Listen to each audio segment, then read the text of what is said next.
What's going on, guys? Welcome to another episode of Max Your Mind podcast. We got All Natural Fitness, Lewis Ford in the building.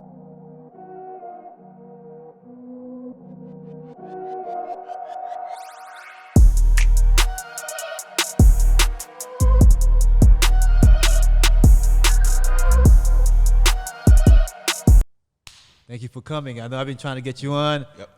Before all the traveling. You had to travel, I had to travel, but it's short notice. I'm glad you were able to come. I don't know if they can see your face though, because you got the cap on. Can you all see him? You an animal. You a beast. You a man, but you know, like how you the way you perform when you're working out. I'm like, you training a Delta Force? Now, to be perfectly honest with you, it was a thing on ESPN where they spoke about what is this guy training for? And also a comedian on Instagram did a little spoof and asked, was I fighting to gotta see that. Go against demons? And to be perfectly honest with you, that's why I started to train. So at one point in time in my life, while in prison, I was dealing with a lot of different regrets, frustration, and I was serving 5 years. 6 months of those 5 years was in solitary confinement. So what I had to do was focus on something that would take my mind away from being in prison, and training became the thing. Yep. So you don't mind me asking, what did you go to prison for? Guns and drugs. Guns and drugs, like is possession? Yes. That's harsh on that, huh? Yeah, well, it's in Philadelphia. So it's if you pay attention to what's going on in Philadelphia, now that I'm a part of the solution, it's major. The drug, the crime, firearms, homicide, robberies, attempted murders. So at this point in my life, going back to when I was in prison, I was thinking about how do I become a part of the solution and not the problem. So I was doing 5 years in prison. How was the childhood growing up? So I grew up with my mother and my father, both in the same household. The problem was my mother used to always give me advice on don't grow up too fast. At the age of 16, I met my high school sweetheart, and she got pregnant. The first year. You didn't have anything to do with that? We got pregnant. Yeah. So at 16, I became a father, and that's when, at that point, my life took a turn. How many children do you have? I have two. So my daughter, by the same woman, my Joy Ford and Lewis Ford, Jr. Yep. Nice. Yep. Congratulations. How are they? They're good. 22 years old and 17. So my son's 22, my daughter's 17. Oh, you had them young. Yes. Yep. 38 right now. Wow. Yep. I'm 40. I'm trying to get like that in 2 years. Oh, come on, 2 years. Man. You're shredded, man. Man, you know shredded is overrated. See, there's goal muscles. You know, there's muscles and then there's goal muscles. Mm-hmm. I want to get to more goal muscle. Okay. But like with while you were in, you know, like how you dealt with the solitary confinement, you started training. Like there's different levels of training. But why so hardcore? Well, to be perfectly honest with you, it goes back to mental health. My challenge has always been trauma. I've dealt with a lot of pain in the past. Growing up? Yes. And you okay to talk about some of that? Absolutely. Absolutely. Like I've seen close friends murdered in front of me. My mother died at the age of 45 in church in front of my three younger sisters. My condolences. On my sister's 11-year-old birthday. I became the guardian of my three younger sisters at the age of 24, and I already had two children of my own. My dad, who was like my master, my king, taught me how to fight, martial arts, boxing, taught me how to be a man, really introduced me to working out at a young age, came to all my games along with my mother, and he woke up choking on the food he had the night before at the age of 41, and he died of asphyxiation. So I lost both of my parents at 20 years old, and then at 24, I experienced both of my parents passing. I've been shot multiple times on different occasions. I have bullets in my back. I've been shot in my leg twice in one summer. My brother has been shot behind things that I've been into. I've just experienced a lot of trauma. And like, So were you involved in the street life at all? Yes, yes. From 16 all the way up into 26, I sold drugs. My decision was, this is going to be the way that I take care of my son and his mother. Wasn't the right decision, but in hindsight, looking back on it, this is where a lot of the pain stemmed from. So to go back to your original question, while in solitary confinement, my thing was I'm left to deal with just myself. I'm in this room by myself 23 hours a day, every single day for 6 months. You get out, 15-minute shower, 15-minute phone call, and then you're let out into a cage inside of a big baseball field. The cage is the size of a cell, but you're in a big field for half an hour for rec. And that rec would just be me walking in circles, communicating with myself. That's where the warrior mindset began. I didn't know what it was, but it was just like creating that internal dialogue where I can, encourage myself to get through this dark phase. And a lot of times it didn't work. So what I would do is, while in the cell, I would just work out, just body weight exercises, push-ups, dips, sit-ups, planks, jumping jacks. I was frustrated. I used to punch on the wall. I was angry. I was left to just deal with myself. What were you frustrated and angry about? First, because I felt like an animal.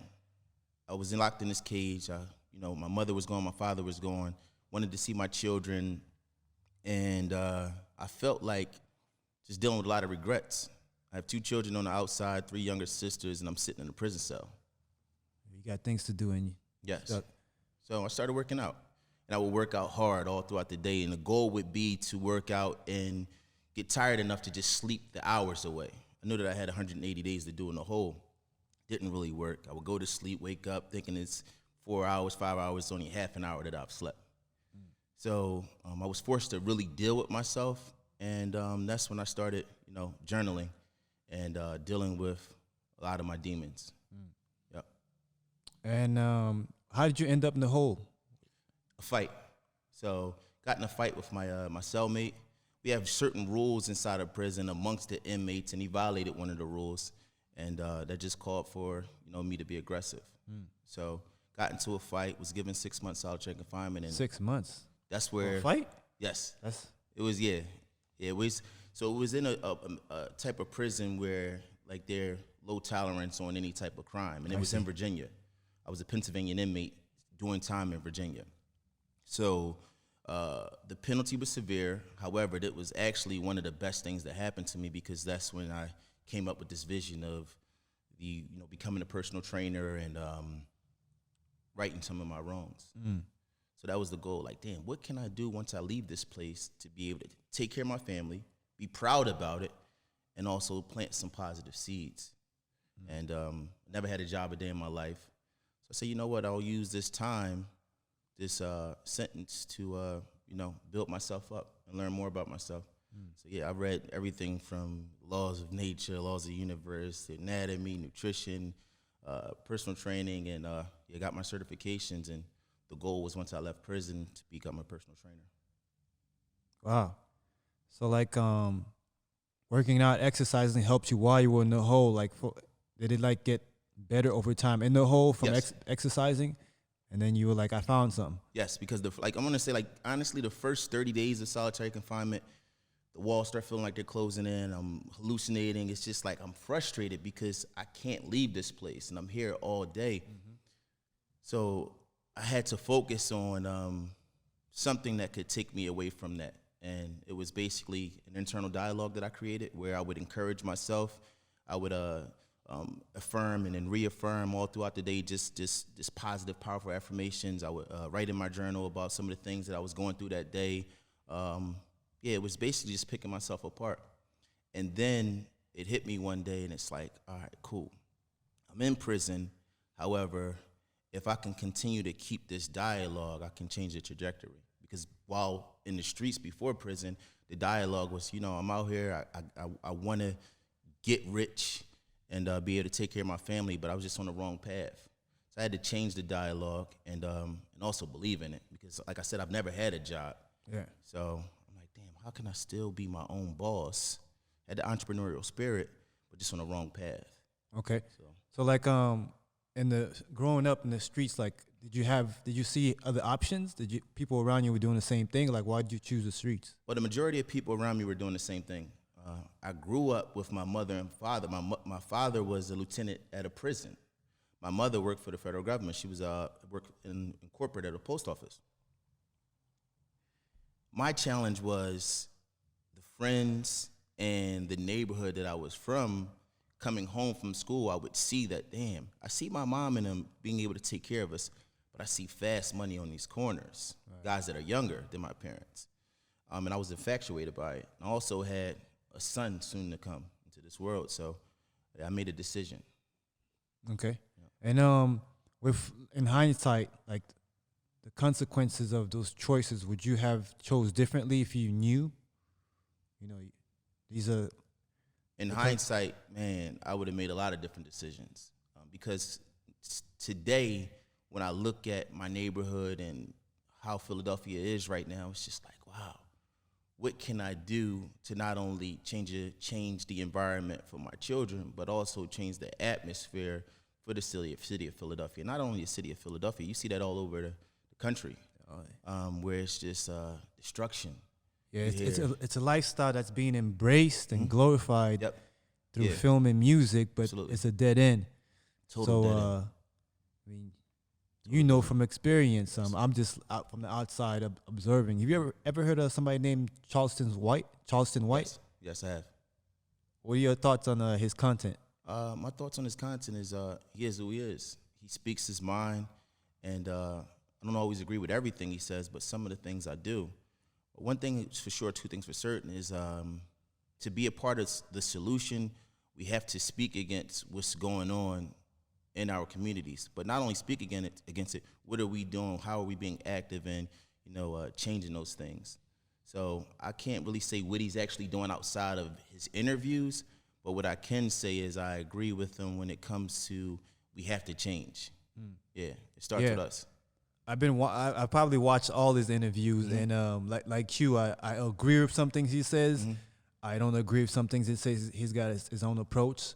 I do know that he has a nonprofit for the youth community, so he's doing that 10 years before doing the podcast and the interview stuff, which is great. But I've never heard somebody speak so passionately against the street life, against the gang life that was involved in it. So that was like refreshing, and he's risking his life by doing it because he's calling out names, speaking out about Lil Durk and a lot of artists and people's deaths.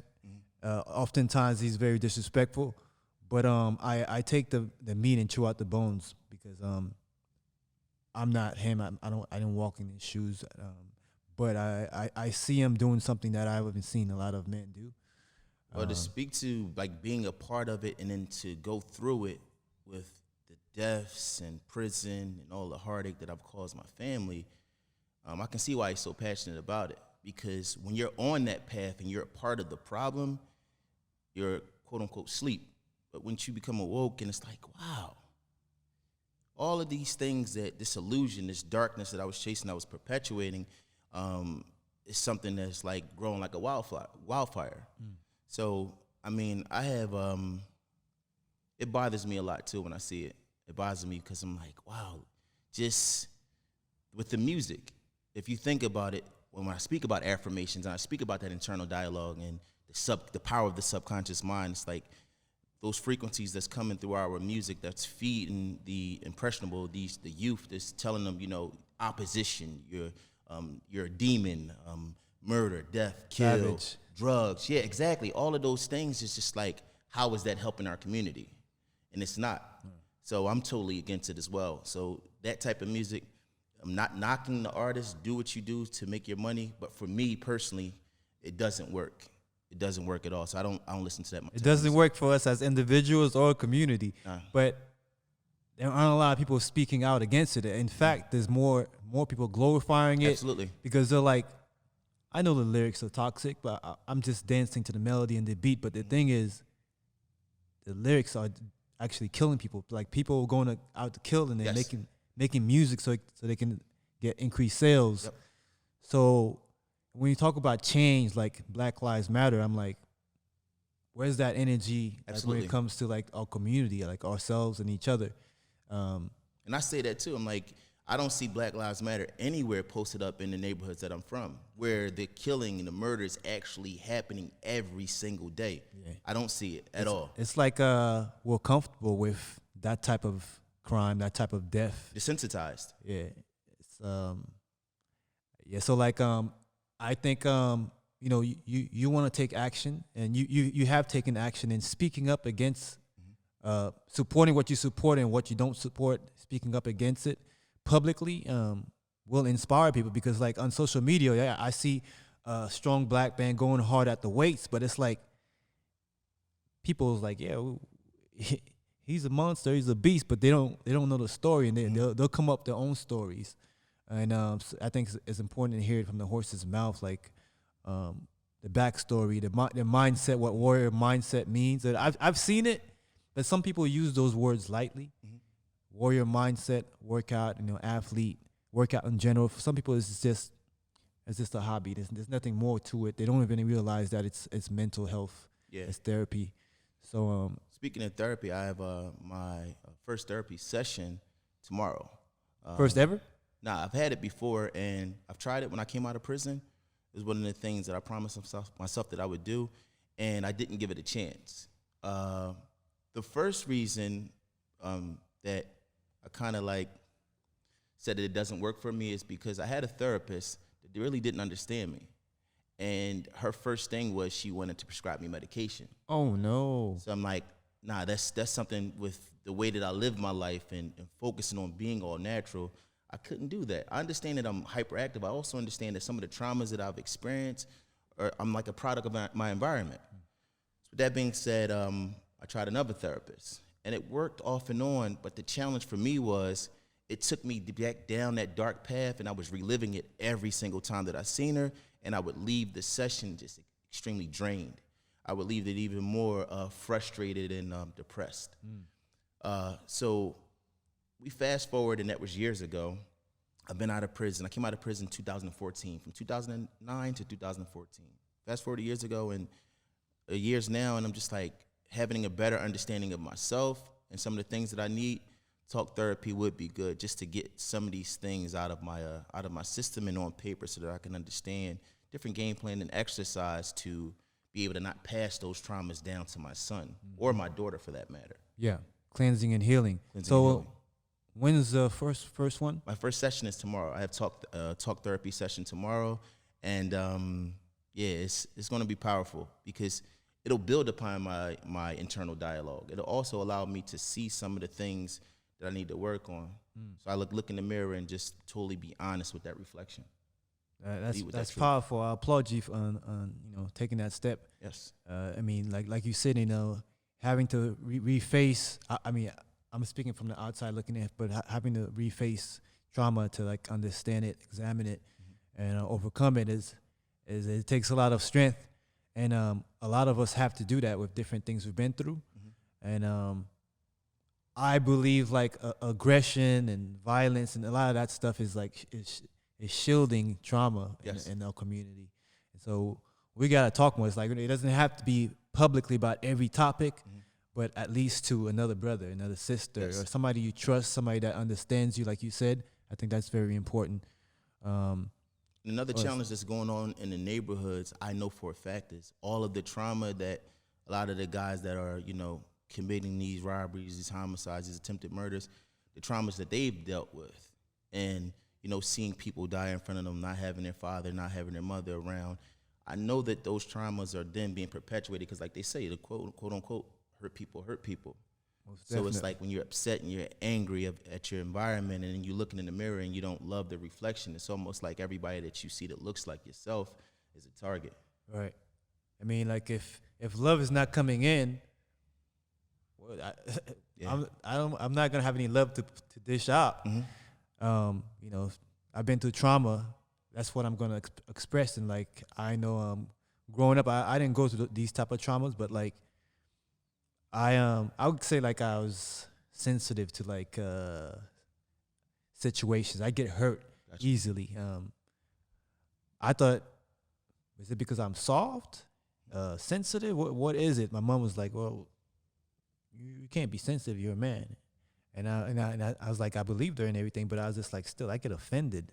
People look at me funny, or so I didn't understand it growing up, and people used to laugh at me if I was crying about something simple. And so I was like, I'll stop crying. I'll just be aggressive, see how that works. And I like the response better from taking on a different character. Gotcha. And so.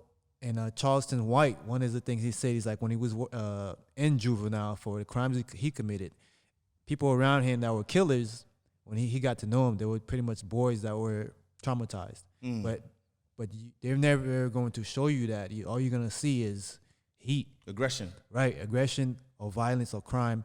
And so he's focused on the youth and like trying to be there for them, like be a refuge to the youth before they turn into, they take on these characters, because it's harder to reach them then. So it's funny you said that, man, because like that's where you hear the A&F action figure, the character just getting kicked and punched in his abs on Instagram, where you're seeing these different videos that you see on my page. Yeah.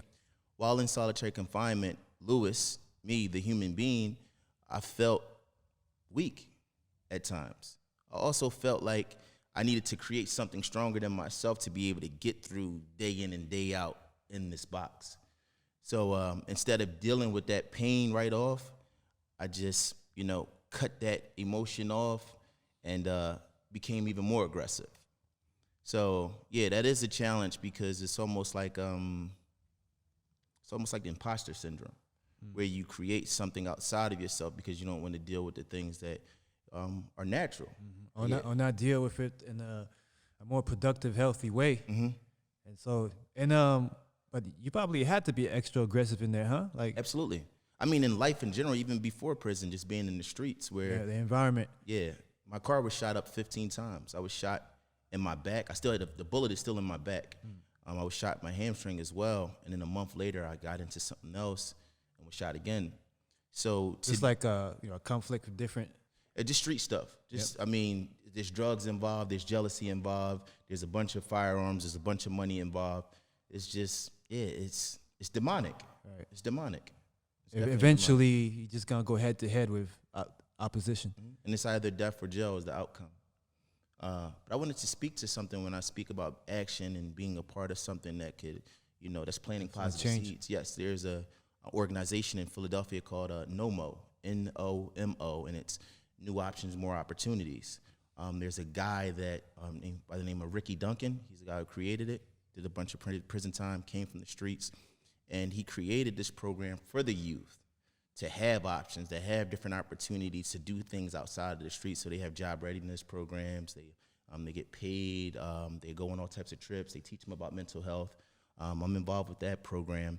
Nice. And it's just really good to see it. So if you check it out, NOMO. I'll definitely check it out and share the link in the description. Yes, New Options, More Opportunities. So just seeing that, man, it brings warmth to my heart. Because when I'm driving around with my daughter and I'm driving with my son and I'm talking to my children about the things that I've been through, but also the perseverance to where I am today, it feels good to take them to those type of places and be able to speak to the youth. And yeah, man, you take the kids with you? Yes. I'm consistently with my children. My daughter has her own business.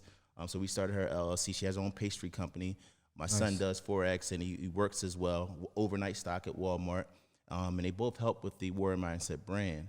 So yeah, it's been a whole 180. It's been a whole 180. So the bond and the connection that I have with my children and my sisters and my brother is extremely powerful, man. So it feels good. Are your siblings still in Philadelphia? Yes, my siblings and my children are in Philadelphia. I fly back to Philly.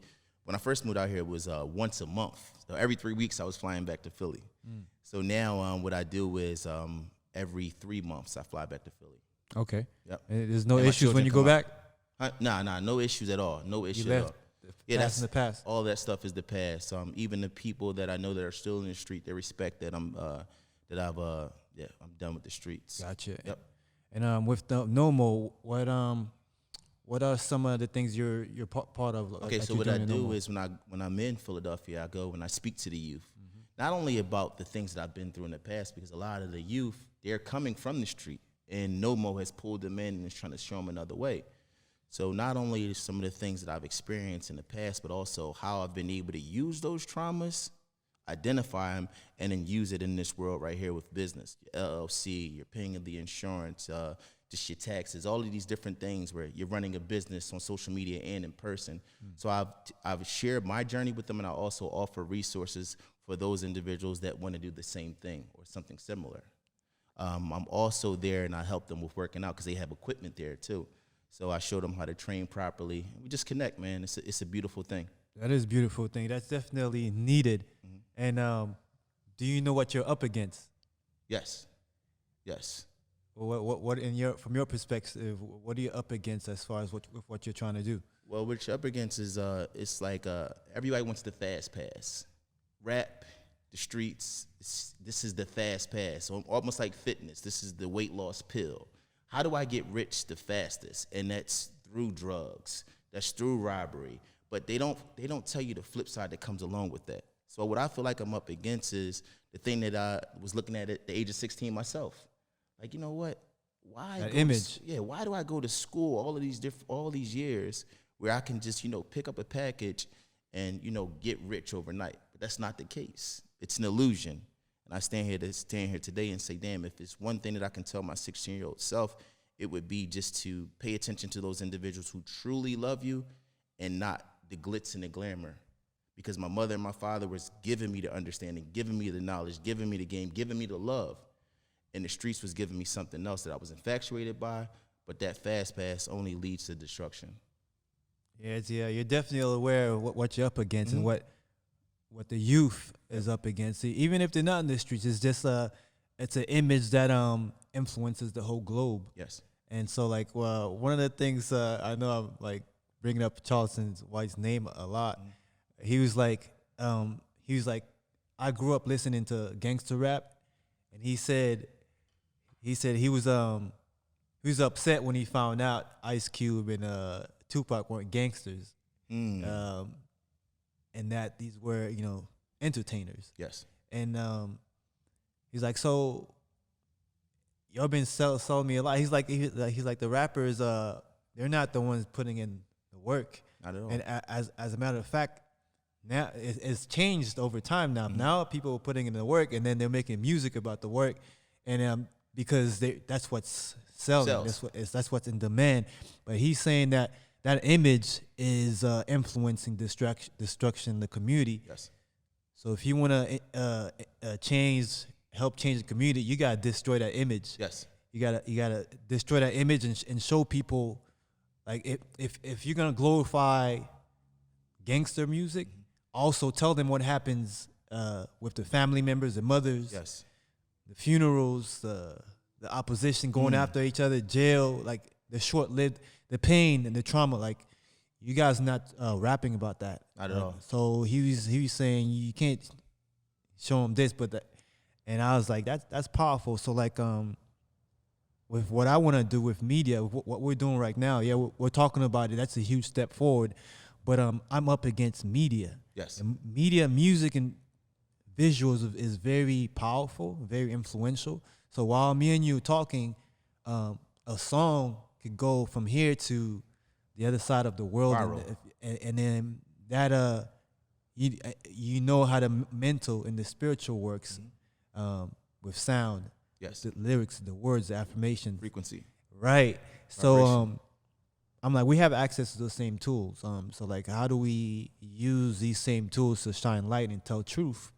Because like you can't bring a knife to the gunfight type thing. Right. So like, what we're doing is important, and we'll some of the audience catch on to Absolutely. this dialogue, but my opposition is doing a lot more to destroy.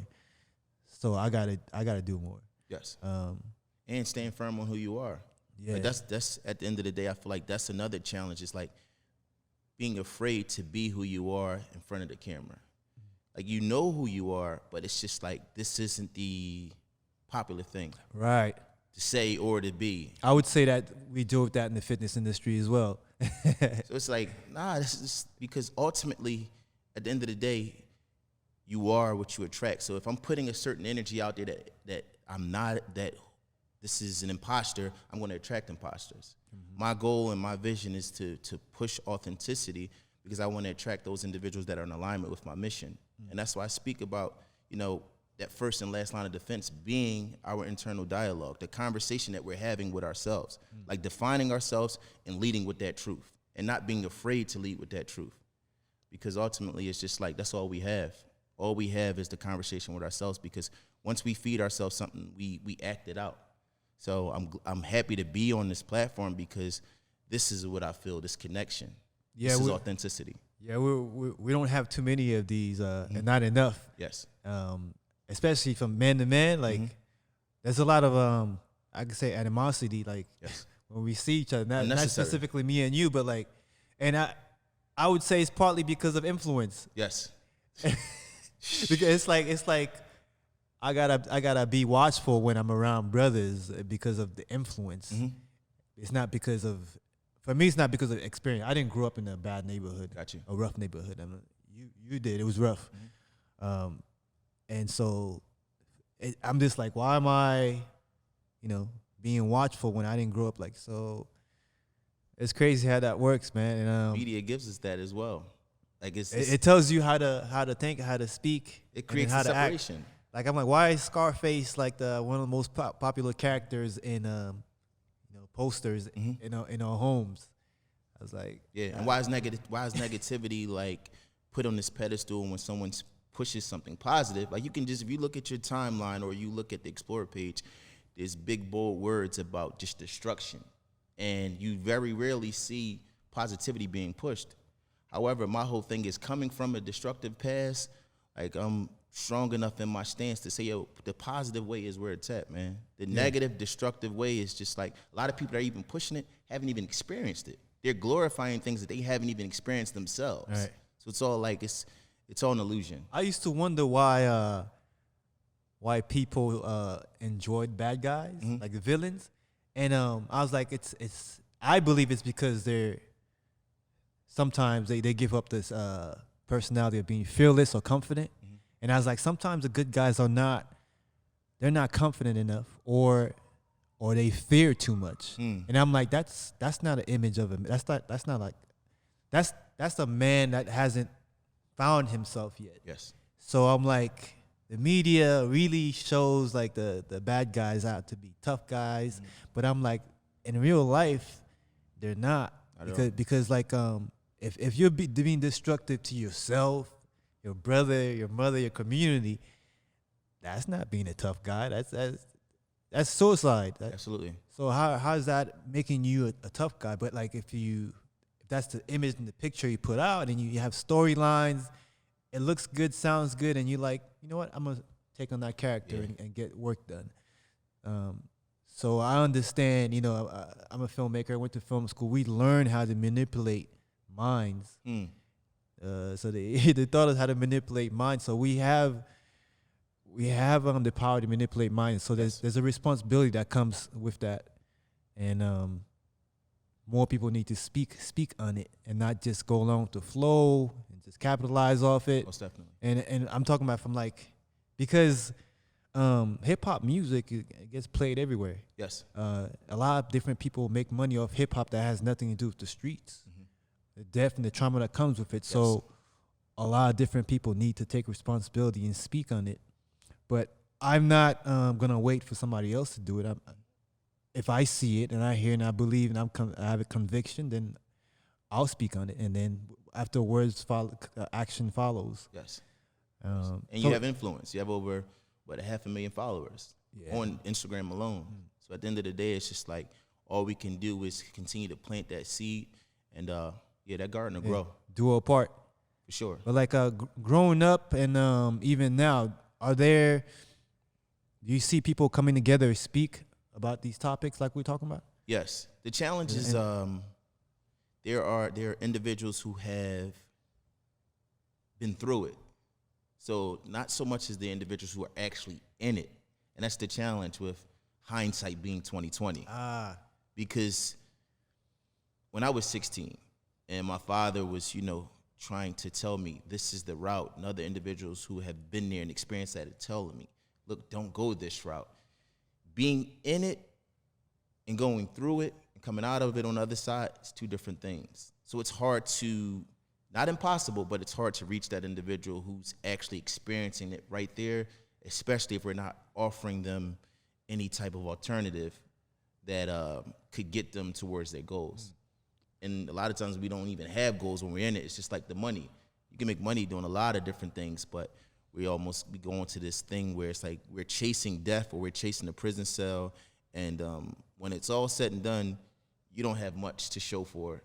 And you have to start over on the right path, or let's just say the legal path. Yep. Okay, so like it's a struggle to reach them, and then also show them that here's the other options. Yes, it's two obstacles, but it's like even right now, I mean the pressure is like real because I'm not in the streets, I'm not from the streets, but like I hear in the music and even the blogs they're talking about bodies. That's it. So now if you got a body, you're glorified.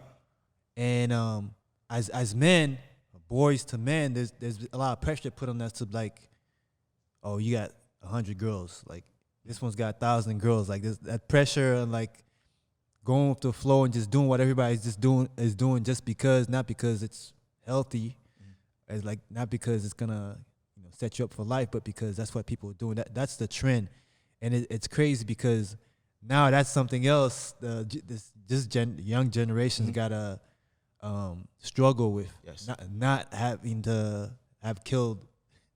Like I was in the military, and I would say that's something that was glorified. Some of the soldiers were happy to talk about. Yeah, kills. I got bodies. Okay. Kills. Yeah, kills. Snipers talking about they got kills and all that, and it's.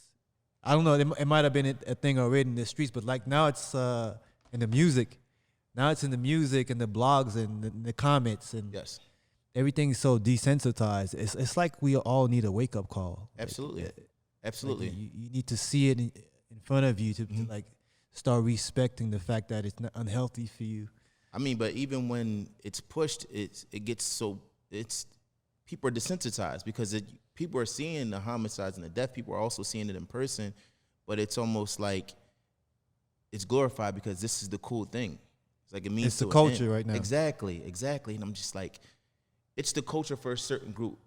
Like our culture is here, that culture is there, and we just have to continue to push our agenda ultimately because that's all you can do. Right. And hopefully at the end of the day, it could lay on those ears of guys that are actually in it because that's the only way that things can change is if the people that are in it are like, you know what, damn, let me go this route. Let me try something different before that time comes where you're shot up, you're fighting for your life or you're in prison. Like I still have a bullet in my back where my spine is at. I could be paralyzed or even dead right now. I have 2 children of my own. So the challenge then becomes these individuals who are having children, we're passing trauma down, and that's why I'm so like adamant and bent on I have to push a certain message. I have to stand on a certain message. I have to embody that message because, I have children that I'm responsible for. Not only mine, but my sisters and also individuals who look up to me. So my message is, all positive vibrations all the time. You put that energy out there, you'll receive that energy. And this is why Death or Jail comes from being in the streets because that's the vibration. That's the energy that the majority of us, when we're in that realm, put out there. So you receive that. It's crazy. So like you read books while you were in prison. How did that influence your mindset, perception, how you viewed life, your past, present, and where you wanted to go? Well, we started when I speak about the laws of nature and the laws of attraction, the laws of universe, the laws of nature, the laws of compensation. It's like the seeds that I was planting and the experiences that I was going through all aligned. Seeing my best friend murdered, two friends, seeing them murdered in front of me, being shot multiple times, experiencing all of these different trials and tribulations because I was in that I was planting those seeds. I was experiencing and I was a part of the drama and the trauma. So once I started reading and understanding like, all right, what you put your energy into starts to manifest in your life and in your mind, it's like, all right, let me start channeling my energy somewhere else. And that's when I started, reading about personal training and nutrition because I knew that this was going to be the avenue that allowed me to escape the dope game. still be able to take care of my family. Gotcha. Okay, let me start understanding the anatomy on a level where it's all about energy and the vibration that we put out. So that was something that I started saying, let me do some practices. Let me wake up thinking about positivity. Let me wake up thinking, okay, I'm in this prison cell physically, but my mind and my spirit can be wherever I want it to be. So I started to meditate. I got still, and solitary confinement for me was that opportunity for me just to silence all of the outside noise. No distractions. No distractions. It was a dark place, but it also became my place where I was feel like a rebirth. I was calm, peaceful. After that first 30 days where, it was the getting used to, I said, you know what, my goal and my vision, I'm going to channel all my energy towards manifesting it. So I didn't have time to think about being in a cell. I was like, what can I read now? What can I write out to my son and my daughter about some of the things that I'm experiencing in terms of getting better internally that could possibly help them, or give them a better insight on who their father is today versus who that person was when the cops kicked the door in and their mother was in cuffs and my children are watching that happen. So those things really took me to another level, and the thirst for knowledge. I started processing information even more quicker. There's no anything, no sex, there's no TV, there's no anything. I'm in this box by myself. And that's when I became more acquainted with myself and created that warrior mindset where that internal dialogue is like, you know what? I am better. I feel good. This is a great day.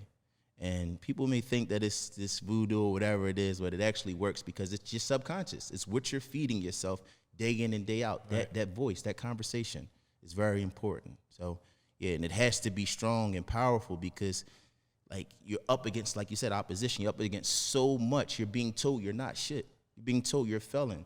You're being told you're a nigger. You're being told that you're a young father that left his children out there. You're being told all these different things. And then, not to mention the stuff that the guards do to you while you're in prison, in solitary confinement. Is corruption there? Yes, all types of, yeah.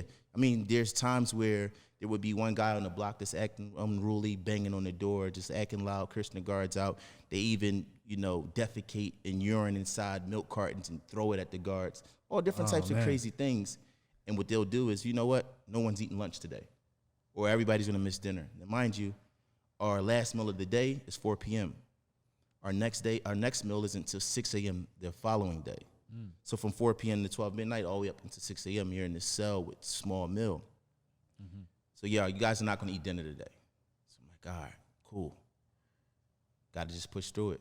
There's so many different things you got to experience in there that it's like, you know what, I'm going to get through this. And it's not about doing it one day at a time. It's about doing one moment at a time when you're in prison. One moment at a time, man.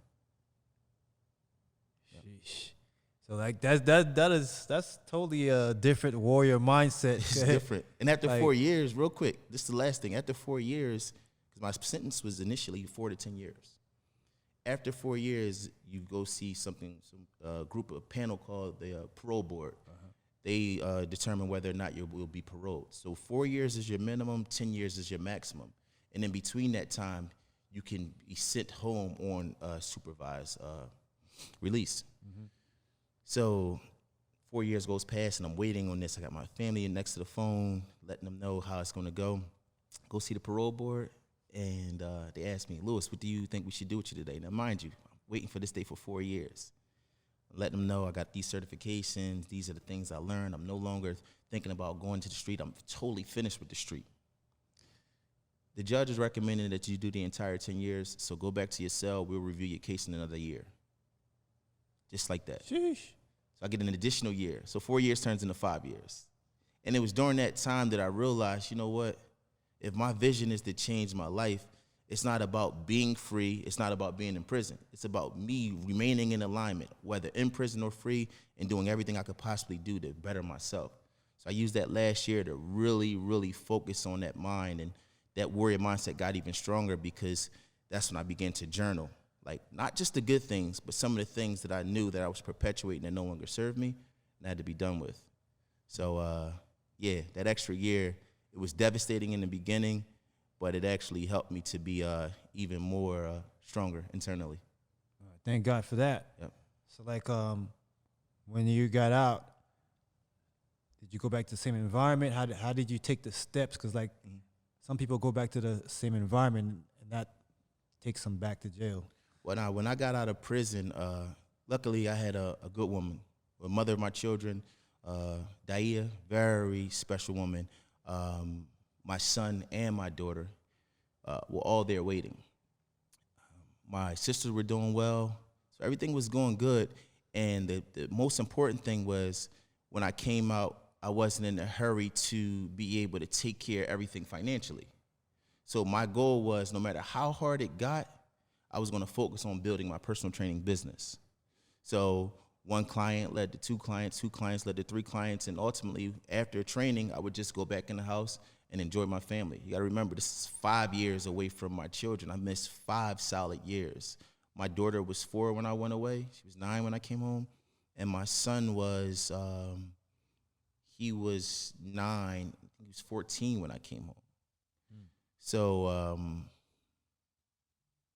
yeah, it was a challenge. Yes, it was a hard challenge. So to be able to come home and be around their mother, who is now a good, solid friend of mine. We're no longer together, but we both co-parent. She's a great woman. To be able to be around my daughter and pour into her. Her name's My Joy. I named her My Joy. And my son, Louis Ford Jr., and see my sisters and all the trauma that we've been able to persevere through.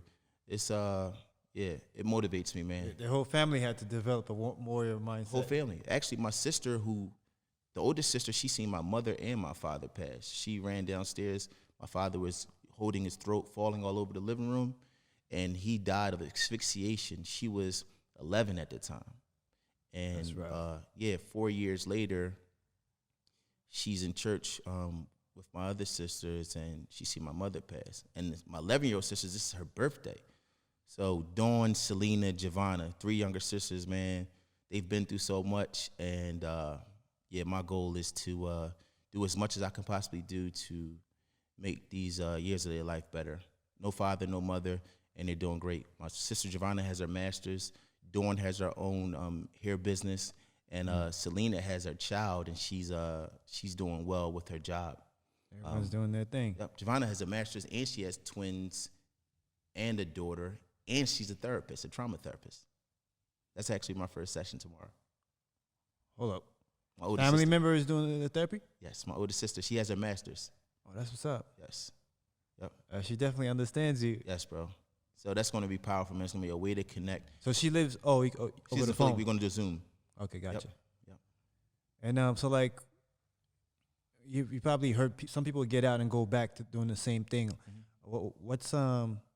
What do you think they need to help them fight? Okay. And change direction? Like, well, it's not. It isn't even about when you come out. It's about your journey while in prison. Okay, what you're doing to change? Exactly, because it's almost like once you leave that place, it's so many different challenges. Remember, prison is a controlled environment. So, like, everything is on the schedule. And time is going to go whether you wake up or you stay in your bed all day long. With that being said, it's like, what do you do to prepare to get where you have to go once you leave? And for me, it was just basically about sitting down and figuring out what are my strengths. Because in the street, I did learn some things that still help me today. What are some of the things that I learned while in the street that I can go ahead and use in a legitimate world? Mm-hmm. So that would be the first thing. Like, ask yourself, what do you love? A lot of people don't want to work for people. I know that. You may have to. Also, if you have to go that route, still set up a plan to be able to be your own boss. Independent. Yep, that's the key. And that's what I teach my daughter. That's why she has her own LLC. That's what I teach my son. That's why he's working on his LLC while he works overnight stock at Walmart, and he does Forex. Nice. Yep. And did you lift weight? Were you lifting weights? Yes. While you were in? Actually, yeah. I went in at 175, and I came out of prison at 220. So during 5 years, I put on 50 pounds. I went in at 50 pounds? Yes, 175 pounds. Mostly muscle? Yes. This guy. Absolutely. How much you weigh right now? So I'm 233 right now. What? Yes. I gotta see a picture. Yeah. So yeah, I came out 225. At first, you don't have any weights when you first come through, but then once you go to the prison that you're going to be at, you get access to the weights. And luckily, the prison I had, we had like the state of the art gym, SEI retreat. And, I started learning. I'm going to be a personal trainer. So all of the books that I had, nutrition books that I had, you can purchase food off of commissary, and you can also eat as much as you want at the chow hall. Reason being, the majority of guys at my table don't eat vegetables. So all 4 of the guys that are at my table, they're throwing all of their tray full of vegetables on my plate, and I would bring my own chicken, and then I would buy my commissary, and I put on 50 pounds while in prison, 175 to 225. That's crazy. So you Yep. Applied knowledge. Yep. Had your own project going. Yes, applied knowledge, genetics, and think about it. Your T levels are through the roof. There's no sex. You get the key component is you sleep so much, so you rest. You have 3 yards, so you get to work out 3 times per day. You have your 3 meals. You were training 3 times a day? No, yes, I was training 3 times a day. So weights in the morning, and in the afternoon we would do our calisthenics, and in the evening we would train core. So all core works, and I'm like, all right, cool. And I'm learning more stuff about the anatomy. I'm learning more stuff about nutrition from our certification books. I'm like, you know what? My goal is to get my body to be a walking billboard once I leave prison. So that was my main focus. When I would train, I would realize, like, if I train as if my life depends on it, because you're in prison and things can go down whenever, I can have the body reflect that. But not just have the body. Once a person asks me a question, I can open my mouth and be able to articulate my blueprint, my formula, my process. So I wanted to not only have the body, so I worked on the mind and the spirit as well. So you came out a warrior. Yes. In the mind and body. Yes. I felt amazing. Came out just feeling rejuvenated, family, powerful, physically, mentally, and spiritually. And I also had a goal, had a vision, and that was at the end of 2014. Now we're at 2021. Have my business, have my merchandise. I'm online training. My second company. It feels amazing. It feels great. And I also live out here in LA now. And one of my goals, top 3 goals, is to be able to relocate my family. Okay. Yep. So get them in a different environment as well, because it's all about exposure. Why LA? Why did I move out here? Yeah. So at first it wasn't just for fitness. It was like, damn, I came out here and I would see mountains and oceans, and when I was in solitary confinement, that's all I thought about. Like, just sitting on the beach, just hearing the wind, going to the mountains and being able to write in my journal and just take it all in. So, going to different places after I came out of prison just to visit, I said, damn, LA feels good. I like it.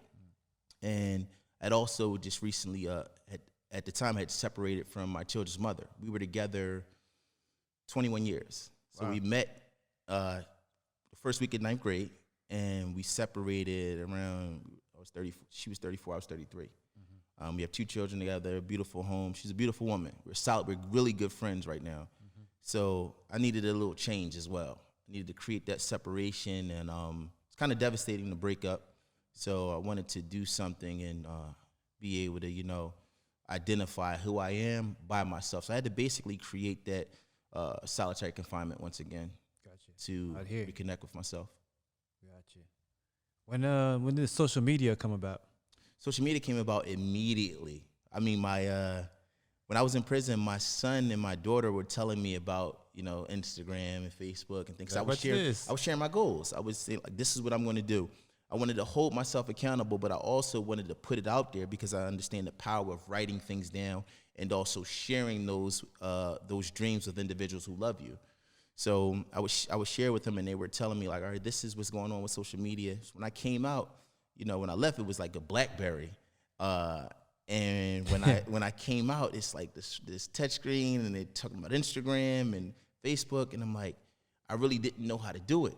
So what I would do is I would go in the basement, work out. Really didn't have a membership either yet. So I would work out in my basement, and I would have my daughter record me working out. And I would tell her just to speak power to me. So she would, let's get it, Dad. Let's get it all natural, Dad. I love you, Dad. Stay strong, Dad. So having my child. So she called you all natural, or you came up with it? I came up with that because, like, that was while in prison. That's what guys would call me, because I would eat a bunch of vegetables. I would speak about natural. I would speak about the clean lifestyle, mentally, physically, and spiritually. So I came out and I ran with it. And that was my first LLC, All Natural Fitness. Second one was Warrior Mindset. So she would speak so much power to me, and then it would also, like, touch me, because I'm like, I have my daughter who believes in me, who's right over top of me recording me, and this is at rock bottom. I had no clients, didn't really have any followers. I think the post got like 18 likes. But at the end of the day, I knew I had something. I knew it, and I was going to give everything that I have inside myself to not only avoid the streets, but also bring this dream into fruition. And she's a major part of that. So is my sons, my sisters. A lot of motivation right there. Exactly. So, it felt amazing. And still to this day, I had reposted that video, and now it's like a ton of views, ton of likes, ton of comments, and reshare and reposts and things of that nature. But the key with that is it wasn't about the likes and shares in the beginning, nor is it like that now, because I always believed in myself. Like coming out of prison, I'm like, this right here has to work. Like there's no other option. There's no other plan B. I can't go back to the street. It would be detrimental. One story that my children's mother gave me that devastated me while in prison is the first 2 months after I went to prison, my daughter slept at the top of the steps, on the floor, at the top of the steps, waiting for me to come home. Like she didn't even want to sleep in her bed because she was thinking that I was going to come home at night. So I was sitting in a cell and brought tears in my eyes, man. It was painful. It was extremely painful. Like, this is my daughter. This is the girl that I named My Joy because she's my joy. The girl that I used to talk to her mother's stomach. I love this girl so much. And she's waiting for me to come home, and I won't be home for another 5 years. What year was this? This is the first year. This is the first 2 months of my prison sentence. So yeah, it was 2009 I went away. 2009. And I came home 2014. It was supposed to be a 4 to 10 year sentence, and it turned into 5 years. That's crazy. Yeah, 2009 and 2014. But while in prison, that experience, man, it showed me so much, built so much character, and it also allowed me to reconnect with who I truly was. Because I feel like I was born with this, and my parents used to always tell me I had it. But somewhere in between there, I went down that path of darkness, and I didn't lose my life. So I'm like, damn, I got a bullet in my back. Been shot up all these different times. I've seen death right up in front of me, and I'm still here.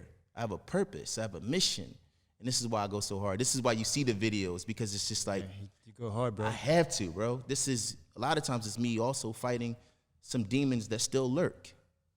So in the spirit of total transparency, this is why I'm doing talk therapy, and this is also this experience I had with my Achilles just recently, partially tearing my Achilles. It had what me playing around, no working out, just on this curb. I had finished a 2-hour workout and walked out of the gym, and I'm like, asked my friend, I said, yo, record me real quick. So I'm walking to my car, explosive jump, wind sprint.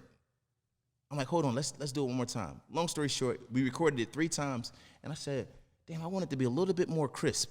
Let's do one more video. So on the 4th video. Explosive jump up. Yes.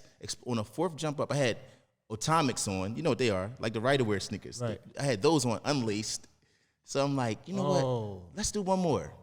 I did it one more time. Explosive jump. It's on YouTube. And as soon as I took off, pop. You heard or felt? I felt it and heard it. And it felt like somebody hit me in the back of the leg, an ankle, and it also felt like a gunshot. So I stopped for a second, and there's people around, so I'm like, they're like, yo, you cool? I'm like, yeah, I'm all right. So my friend, my really good friend, he was the only one that I was going to tell that I was injured. So everybody left, and he was like, yo, Lou, we got to leave. It's been like 20 minutes. You're still sitting here. I'm like, yo, it's not good, man. So long story short, it's a partial Achilles rupture, no surgery. It happened April 23rd. It's now, June, 3 months later. And, I get the boot off in another week, and it feels amazing. Oh, that's good. Yeah. You're like, I'm not going to post nothing until then? I haven't posted since. Because I seen it. I'm like, last post is April. Yeah, the reason being is, like, honestly, it took me back to solitary confinement. Like, I needed time away from social media to focus on me. At first, my initial response was, all right, let me start giving them updates. And it's like, nah, that's the hamster. That's the will. That's being caught up in the illusion. Everything's not for social media. Exactly. Let me stop and use this time to reconnect with myself. Okay. And also pour into myself. You said that's the hamster. Yeah, pour into myself. I get caught up in that too. Exactly, and it's like, nah, that's not what this is for. I always try to look at, all right, everything's perception. How do I pull a positive out of this? Okay, now I have to sit down. I have this torn Achilles. Let me sit down and reconnect with myself. And yeah, I haven't posted for the last 3 months. I've lost like 5,000 followers, but okay, no problem. That's the goal is to not lose yourself. And I didn't lose myself. I actually found another part of myself, and I've came to grips that I do need to do talk therapy now, because the goal and the vision was to be able to get more connected and established so that I can have my family closer. We can all build and erase those traumas and break those curses. With the social media, since I've been out of prison, it's done the total opposite. Yeah. It's created almost like a separation, because I'm always building this sponsorship, this session, that session, this online thing. Building everything and everybody else up. Exactly. And it's like you forget that the true essence is my joy, my daughter, my son, my sisters, my brother, the community. Like, why did you start this? And ultimately, it also gets you away from really connecting with yourself, because you share everything so much that you don't allow yourself to be in a moment and take it all in. So since this 3 months of hiatus and not posting, I've been able to reconnect with myself. Now I can come back even stronger and share with my true followers who I am, what mission I'm on, and invite them along this journey. Wow, that's powerful. How you gonna gain 1 million followers but lose yourself? What's the point of that? That's powerful, my brother. We're powerful. Yeah, amen to that. We're powerful, bro. I appreciate you, man. I appreciate you as well. I appreciate you. Man, Lewis Ford, you heard it yourself from the horse's mouth. Warrior Mindset. Yes. And you guys know where to find him. I'll have his links in the description. And you'll be seeing more of Lewis on his social media in public. Yeah, I'm gonna rock the merch with a different perception now, because I seen you going hard, and it's inspiring. Yes. But sometimes people just do it for show. And now I can connect the story and the meaning behind all of it. And I think a lot of your followers, because I've never seen you do any speaking engagements. Nah, that's what I'm saying. So many different goals, and it's just like you move so fast that you stop to look around and say, damn, let me walk in this building. Let me go connect with this guy. Let me have a sit down with myself and write in my journal like I did in solitary confinement. So that's what I'm doing right now. I'm slowing everything down and making sure that I enjoy this experience because before you know it, man, it'll be all over. So it's like, enjoy the moment. Don't move too fast. Go back to what my mother used to always say to me, don't grow up too fast. Enjoy the moment. Enjoy the process. Pay attention. Take your notes. And learn self. Once you know who you are, man, lead with that truth. Look in that mirror, validate that reflection, and lead with the truth. That's powerful. On that note, we'll do it again. Appreciate you, bro. Yeah, Lewis got a lot to share, so we're going to have to do this again. And whenever time permits, get in a workout as well. Yes. I appreciate you, my brother. I appreciate you, I too, learned man. a lot. Sincerely, man, I appreciate you, bro. Yeah, we're going to have to do more together. Yes. All right, guys. Thank you. On that note, Max out.